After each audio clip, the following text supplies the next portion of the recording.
Welcome back to another technical deep dive here in the debug zone.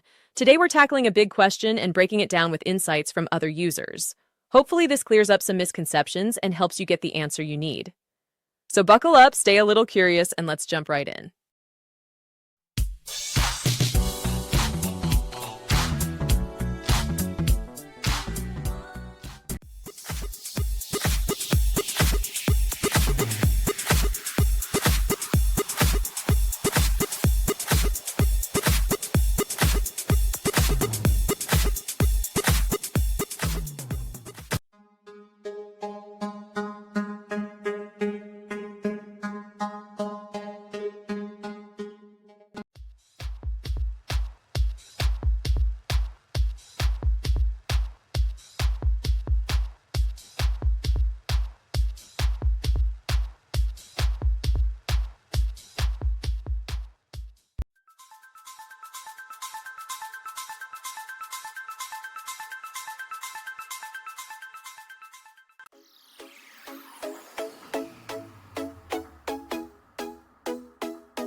And that's a wrap.